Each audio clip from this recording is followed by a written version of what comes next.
ഇപ്പം നമ്മളുടെ അതായത് ബേസിക്കലി നമ്മൾ അവിടെ പോയിട്ട് നമ്മൾ സോഴ്സ് ചെയ്തു.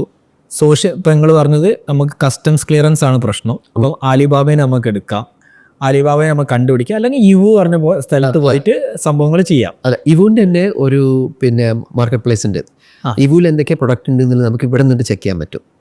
അതേതാ മാർക്കറ്റ് പ്ലേസ്? അത് ഞാൻ വെബ്സൈറ്റിൻ്റെ പേര് പറയാം, നിങ്ങൾ കാണിച്ചോണ്ട് നമ്മൾ താഴെ കൊടുക്കണം, ഡിസ്ക്രിപ്ഷനിൽ കൊടുക്കണതാണ്.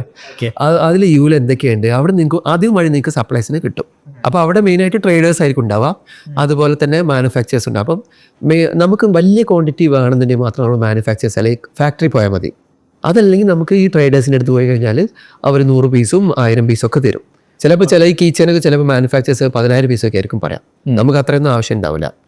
നമുക്കൊരു ഈവൻ 500 പീസ് 1000 പീസൊക്കെയാണ് ഇവിടെ അടുത്ത് പോയിട്ട് എടുക്കാൻ പറ്റും. ഓക്കെ, അപ്പോൾ ട്രേഡേഴ്സിൻ്റെ അടുത്ത് പോയി എടുക്കുക. അതെ, ചെറിയ പീസാണെങ്കിൽ എപ്പോഴും ബെസ്റ്റ്. അവരുടെ പ്രൈസ് കുറച്ച് കൂടുതലായിരിക്കും ട്രേഡേഴ്സിൻ്റെ അടുത്ത്, പക്ഷേ നമുക്ക് കുറഞ്ഞ ക്വാണ്ടിറ്റി കിട്ടും. കുറഞ്ഞ ക്വാണ്ടിറ്റി, അതായത് MOQ വേണ്ട, മിനിമം ഓർഡർ ക്വാണ്ടിറ്റി വേണ്ട. അവർക്കൊരു MOQ ഉണ്ടാവും, പക്ഷേ കമ്പാരിറ്റീവ്ലി കുറഞ്ഞ MOQ ആയിരിക്കും.